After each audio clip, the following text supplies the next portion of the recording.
2 कारणांसाठी आपल्याला मनुष्य जन्मात मिळालेला असतो. एक म्हणजे जे काही जीवनात प्रारब्ध आहे आपलं, सुख दुःख जे काही सगळं आपलं कर्म प्रारब्ध आहे ते भोगणं. आणि दुसरा मुख्य भाग आहे की किडामुंगींपेक्षा जे आपण वेगळे आहोत ते म्हणजे साधना करून ईश्वर प्राप्ती करणं, सच्चित आनंद प्राप्त करणं, क्षणिक सुख नाही तर चिरंतन आनंद प्राप्त करणं.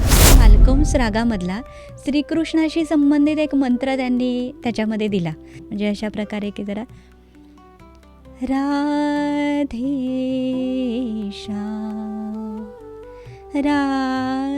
राधेशा एवढाच मंत्र होता. थोड्या वेळाने असा विचार म्हणजे असं वाटलं की आता उघडूया डोळे आणि असं वाटलं की झाली ही अवस्था येऊन एक 5 मिनटं झाले असतील.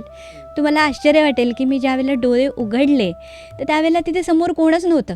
मला वाटलं 5 मिनटात मी आता डोळे उघडले असतील, प्रत्यक्षात समोरच घड्याळ होतं. बघितलं तर 50 मिनटं झालेली. आज 200हून अधिक नामवंत कलाकारांच्या आपण भेटी घेतलेल्या आहेत. 80हून अधिक कलाकार आमच्या स्पिरिच्युअल रिसर्च सेंटर जे आहे त्याला त्यांनी व्हिजिट केलेले आहेत. आणि ह्या सगळ्या कलाकारांना घेऊन आम्ही वेगवेगळे एक्सपेरिमेंट्स पण करतो कलेतले.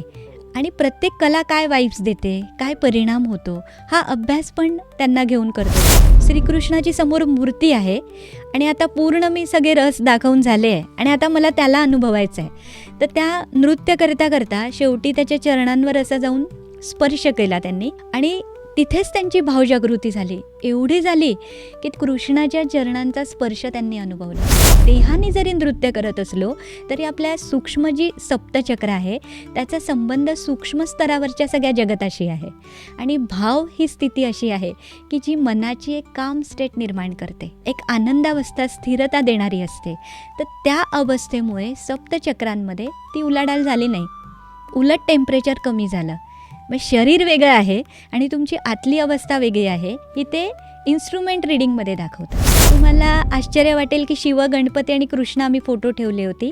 त्या रागानंतर सगळ्यात जास्त पॉझिटिव्ह स्पंदनांची वाईब्स आम्हाला शिवाच्या फोटोमध्ये मिळाली. म्हणजे हे शास्त्र आहे, हे काही काय म्हणतात त्याला असं चमत्कार नसतो, हा व्हायब्रेशन्स आहेत ती.